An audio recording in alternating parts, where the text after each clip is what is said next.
आप सबकी तालियों से यह क्षेत्र गुंजायमान होना चाहिए।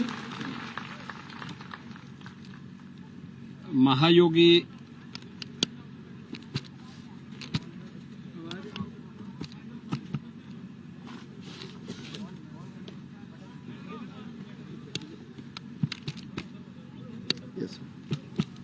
माइक चालू करो।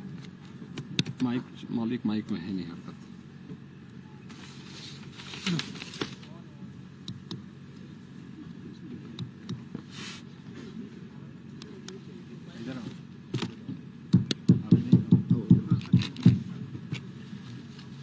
महायोगी गुरु गोरखनाथ महाविद्यालय के इस पावन प्रांगण में गोविंद वल्लभ पंत कृषि एवं प्रौद्योगिकी विश्वविद्यालय द्वारा राष्ट्रीय डेयरी अनुसंधान संस्थान उत्तराखंड मुक्त विश्वविद्यालय के संयुक्त तत्वाधान में आयोजित इस किसान मेला के उद्घाटन कार्यक्रम में उपस्थित उत्तराखंड सरकार के वरिष्ठ मंत्री माननीय श्री सतपाल महाराज जी, उत्तराखंड सरकार के शिक्षा और स्वास्थ्य मंत्री डॉक्टर धन सिंह रावत जी, कुलपति जेबी पंत कृषि एवं प्रौद्योगिकी विश्वविद्यालय डॉक्टर मनमोहन सिंह चौहान जी, माननीय विधायक श्रीमती रेणु बिष्ट जी, राष्ट्रीय डेयरी अनुसंधान संस्थान के निदेशक डॉक्टर धीर सिंह जी, कुलपति उत्तराखंड मुक्त विश्वविद्यालय प्रोफेसर ओपीएस नेगी जी,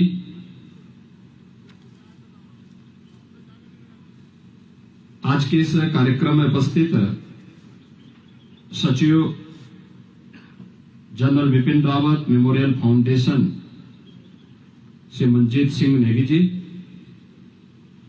प्राचार्य महायोगी गुरु गोरखनाथ महाविद्यालय डॉक्टर योगेश कुमार शर्मा जी, महाविद्यालय के सभी आचार्यगण, जेबी पंत कृषि और प्रौद्योगिकी विश्वविद्यालय, राष्ट्रीय डेयरी अनुसंधान संस्थान और उत्तराखंड मुक्त विश्वविद्यालय के सभी अन्य पदाधिकारी और सदस्यगण और यमकेश्वर क्षेत्र से जुड़े हुए सभी उपस्थित बहनों और भाइयों, आज मुझे यहां पर लगभग 3.25 वर्ष बाद फिर से इस धरा को नमन करने का अवसर प्राप्त हुआ है। मैं इस पावन धरा को कोटि कोटि नमन करते हुए आप सबका मैं हृदय से अभिनंदन करता हूं।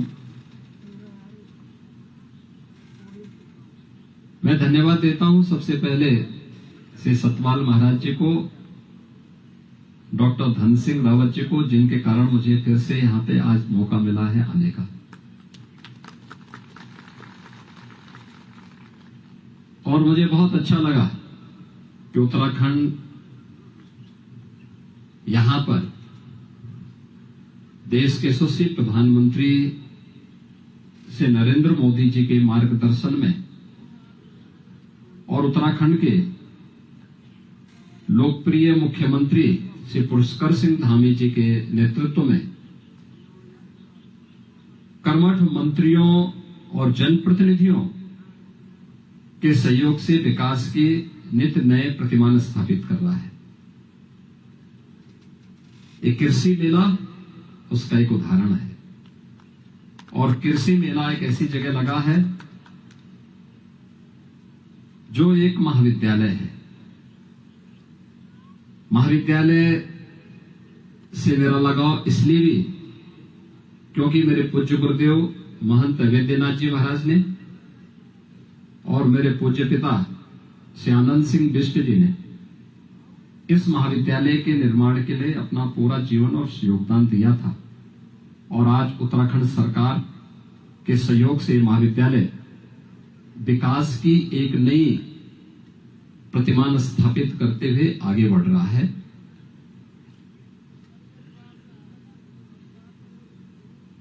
यहां पर जीवी पंत कृषि और प्रौद्योगिकी विश्वविद्यालय, यह देश का पहला कृषि विश्वविद्यालय है।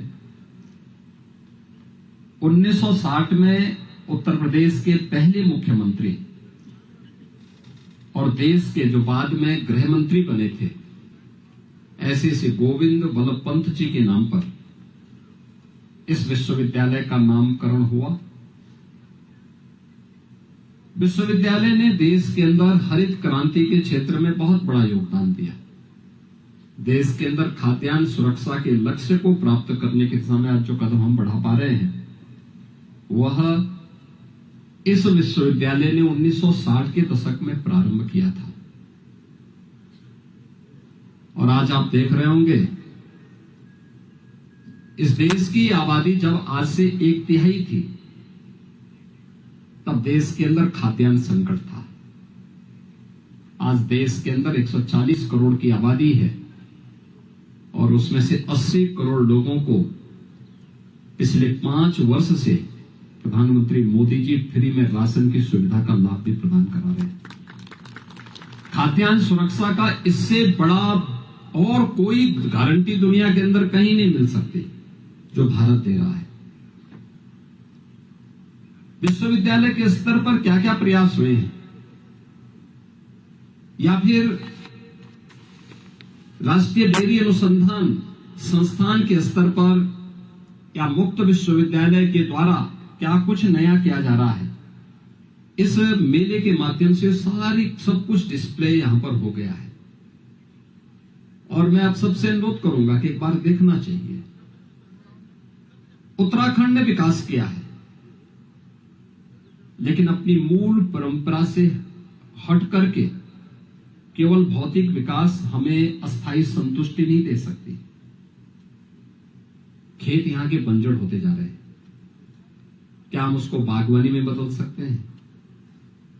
क्या सब्जी उत्पादन के साथ या पॉली हाउस की उस परंपरा के साथ जिसमें विश्वविद्यालय, कृषि विज्ञान केंद्र ये सभी कार्य कर रहे हैं, क्या उधर हम आगे बढ़ सकते हैं? डेयरी सेक्टर में बहुत संभावनाएं हैं। आपके लिए पूरा का पूरा मैदान पड़ा हुआ है, जहां पर आप यहां से दूध, सब्जी, फल यहां से सप्लाई कर सकते हैं। नौकरी और रोजगार के लिए बाहर नहीं जाना होगा, लेकिन उत्तराखंड के अंदर ही अपनी पुश्तैनी जमीन को एफपीओज गठित करके बहुत अच्छा कार्य हो सकता है। और मुझे लगता है वो आपको आत्मनिर्भर भी बनाएगा, उत्तराखंड को खुशहाल भी करेगा और राष्ट्रीय सुरक्षा के लिए उत्तराखंड का जो योगदान है, उस योगदान को और मजबूती के साथ आगे बढ़ाने में मदद भी कर देगा। प्लान एक चुनौती है हम सबके सामने,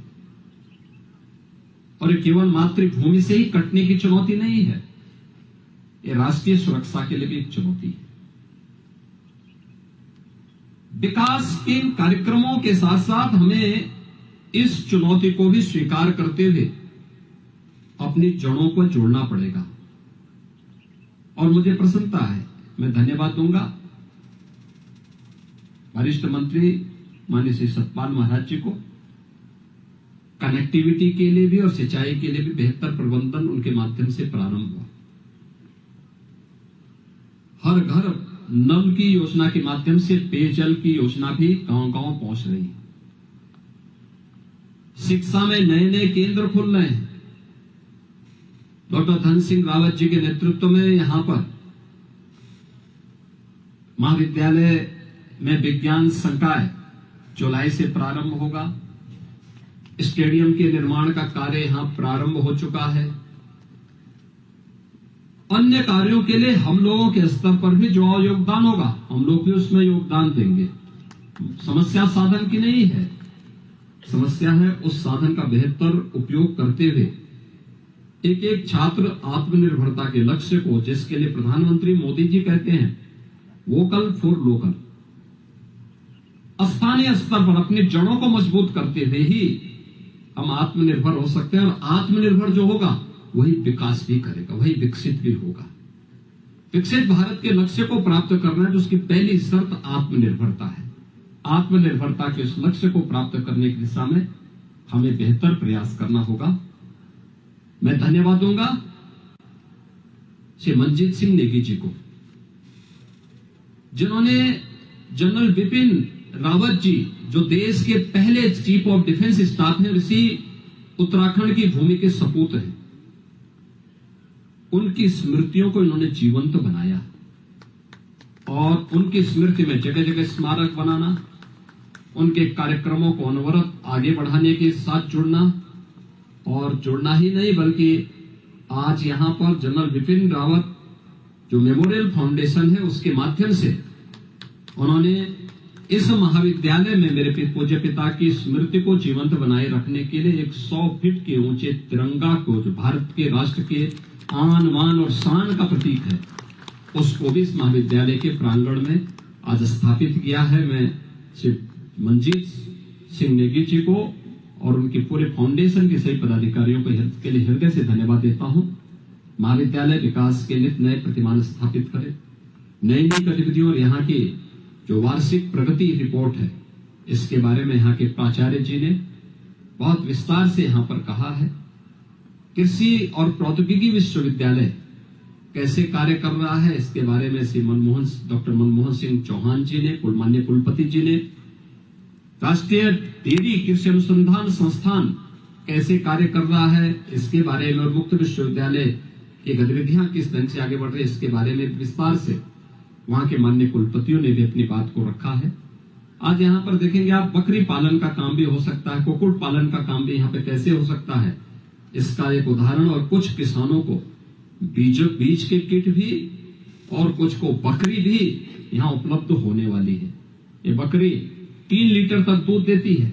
याद रखना, बकरी का दूध, ये लंग्स की बीमारी, फेफड़े से जुड़ी हुई बीमारी, ट्यूबरक्लोसिस हो यानी टीबी हो या डेंगी, कोई बीमारी डेंगी आ जाती है, या वायरल फीवर में जब प्लेटलेट्स काउंट कम होते हैं, बकरी का दूध उसका रामबाण औषधि है। और हमें उसके साथ अपने आप को जोड़ना पड़ेगा। यहाँ पे आप करेंगे, बहुत अच्छी व्यवस्था उसके माध्यम से हो सकती है, उसकी पैकिंग की व्यवस्था हो सकती है, उसको आप मार्केट में सप्लाई कर सकते हैं। हाँ, बकरी के दूध में थोड़ा महक आती है, लेकिन वह बीमारी का उपचार बहुत अच्छे ढंग से करता है। मैं आप सभी देवभूमि के वासियों से ही अपील करूंगा, उत्तराखंड भारत का मुकुटमणि है, देवभूमि है, यहां से नशा को दूर करिए। यहां पर देवभूमि के अनुरूप देवालयों की स्थापना होनी चाहिए, शिक्षा के केंद्रों की स्थापना होनी चाहिए, हेल्थ एंड वेलनेस सेंटर बनने चाहिए, जल संरक्षण के लिए कार्य होना चाहिए, अधिक से अधिक फॉरेस्ट कवर भी बढ़ाया जाना चाहिए। लेकिन खेती बाड़ी के अत्याधुनिक उपायों को करते हुए हम आमदनी को भी कई गुना बढ़ाने में अपना योगदान दे सकते हैं। मैं आज के इस अवसर पर इस कृषि मेला के लिए, यहाँ किसान मेला के लिए प्रोफेसर मनमोहन सिंह चौहान जी को, यहाँ पर डॉक्टर धीर सिंह जी को, प्रोफेसर ओपी सिंह नेगी जी को, शिक्षा मंत्री जी को, माननीय श्री सतपाल महाराज जी को और महाविद्यालय के प्राचार्य और उनकी पूरी टीम को हृदय से धन्यवाद देता हूं। और मुझे पूरा विश्वास है कि आप सभी यहाँ पर जो भी चीजें इस प्रदर्शनी में लगाई गई हैं, इसका लाभ लेंगे। आप सबके प्रति मेरी मंगलमय शुभकामनाएं हैं। धन्यवाद। जय हिंद। धन्यवाद माननीय मुख्यमंत्री जी। इसी क्रम में मैं गणमान्यों के धन्यवाद ज्ञापन के लिए गोविंद बल्लभ पंत कृषि विश्वविद्यालय के माननीय कुलपति जी से आग्रह करूंगा, आप अत्यंत सूक्ष्म शब्दों में माननीयों का धन्यवाद ज्ञापन करें।